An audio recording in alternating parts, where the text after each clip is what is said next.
ಈ ರೀತಿ ಒಂದ್ಸಲ ಕಾಲಿಫ್ಲವರ್ ಹಾಕಿ ಕುಷ್ಕ ಮಾಡಿ ನೋಡಿ, ಸಿಕ್ಕಾಪಟ್ಟೆ ಟೇಸ್ಟಿ ಆಗಿರುತ್ತೆ. ಅದು ಹೇಗೆ ಮಾಡ್ಕೊಳ್ಳೋದು ಅಂತ ಒಂದ್ಸಲ ನೋಡ್ಕೊಳ್ಳೋಣ. ಇಲ್ಲಿ 2 ಸ್ಪೂನ್ ಆಗುವಷ್ಟು ತುಪ್ಪ ಹಾಕೊತಾ ಇದ್ದೀನಿ. ಇದು ಆಪ್ಷನಲ್ಲು, ಇದು ತುಪ್ಪ ಹಾಕೊಂಡ್ರೆ ಟೇಸ್ಟಿ ಆಗಿರುತ್ತೆ. ಸೊ ಹಾಗೆ 2 ಸ್ಪೂನ್ ಆಗುವಷ್ಟು ಎಣ್ಣೆ ಹಾಕೊಂಡು ಇಲ್ಲಿ ಹೋಲ್ ಸ್ಪೈಸಸ್ನ ಹಾಕ್ಕೊಂಡು ಚೆನ್ನಾಗಿ ಮಿಕ್ಸ್ ಮಾಡ್ಕೊತೀನಿ. 2 ಈರುಳ್ಳಿನ ಈ ರೀತಿ ಉದ್ದುದ್ದಾಗಿ ಕಟ್ ಮಾಡ್ಕೊಂಡು ಗೋಲ್ಡನ್ ಬ್ರೌನ್ ಬರೋವರೆಗೂ ಅದನ್ನ ಚೆನ್ನಾಗಿ ಫ್ರೈ ಮಾಡ್ಕೊತೀನಿ.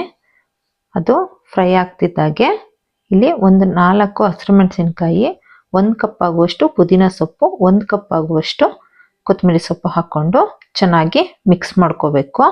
ಅದಾದ ನಂತರ 1 ಕಪ್ ಆಗುವಷ್ಟು ಹಸಿ ಬಟಾಣಿ ತಗೊಂಡಿದ್ದೀನಿ. ನೀವು ಬೇಕಿದ್ರೆ ಒಣಗಿರೋ ಬಟಾಣಿನ ನೆನೆಸಿ ಬೇಕಿದ್ರೆ ಹಾಕೋಬಹುದು. ಇಲ್ಲಿ 3 ಟೊಮೆಟೊನ ಉದ್ದುದ್ದಾಗಿ ಕಟ್ ಮಾಡ್ಕೊಂಡು ಅದನ್ನು ಸಹ ಹಾಕೊಂಡು ಇಲ್ಲಿ 1 ಸ್ಪೂನ್ ಆಗುವಷ್ಟು ಶುಂಠಿ ಬೆಳ್ಳುಳ್ಳಿ ಹಾಕೊಂಡು ಹಸಿ ವಾಸನೆ ಹೋಗೋವರೆಗೂ ಚೆನ್ನಾಗಿ ಹುರ್ಕೋಬೇಕು. ಹುರ್ಕೊಂಡು 1 ಕಪ್ ಆಗುವಷ್ಟು ಕಾಲಿಫ್ಲವರ್ನ ಬಿಸಿ ನೀರಲ್ಲಿ ನೆನೆ ಹಾಕೊಂಡಿದ್ದೆ. ಸೊ ಇಲ್ಲಿ 1 ಕಪ್ ಆಗುವಷ್ಟು ಕಾಲಿಫ್ಲವರ್ ಹಾಕೊಂಡು ಸ್ವಲ್ಪ ಲೈಟಾಗಿ ಮಿಕ್ಸ್ ಮಾಡ್ಕೋಬೇಕು. 1 ಸ್ಪೂನ್ ಆಗುವಷ್ಟು ಧನಿಯಾ ಪುಡಿ, ಅಚ್ಕಾರದ ಪುಡಿ, ಹಾಗೆ ಗರಂ ಮಸಾಲ. ನಾನು ಸ್ವಲ್ಪ ಫುಡ್ ಕಲರ್ ತಗೊಂಡಿದ್ದೀನಿ, ಏಕೆಂದರೆ ಕುಷ್ಕ ಅಂದರೆ ಸ್ವಲ್ಪ ಕಲರಿಶ್ ಆಗಿರಬೇಕು. ಸೊ ಅದಕ್ಕೆ ಫುಡ್ ಕಲರ್ ತಗೊಂಡಿದ್ದೀನಿ.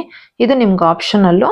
ನಾನು 2 ಕಪ್ ಆಗುವಷ್ಟು ಅಕ್ಕಿನ 10 ನಿಮಿಷ ನೆನೆಸ್ಕೊಂಡು ಇಲ್ಲಿ ಹಾಕೊತಾ ಇದ್ದೀನಿ. 2 ಕಪ್ ಅಕ್ಕಿಗೆ ನಾನಿಲ್ಲಿ 4.5 ಗ್ಲಾಸ್ ಅಷ್ಟು ನೀರನ್ನು ಸೇರಿಸ್ಕೊತಾ ಇದ್ದೀನಿ.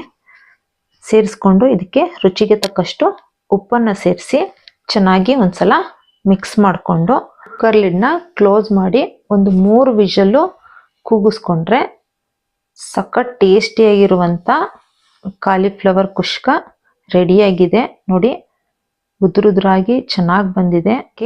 ಮೊಸರು ಬಜ್ಜಿ ಕಾಂಬಿನೇಷನ್ ಆಗಿ ತಿಂತಾ ಇದ್ರೆ ಸಖತ್ತಾಗಿರುತ್ತೆ. ಒಂದ್ಸಲ ಟ್ರೈ ಮಾಡಿ ನೋಡಿ ಹೇಗಿತ್ತು ಅಂತ ನಂಗೊಂದು ಕಮೆಂಟ್ ಮಾಡಿ. ಇದು ನಿಹಾಸ್ ಕುಕಿಂಗ್ ಚಾನಲ್.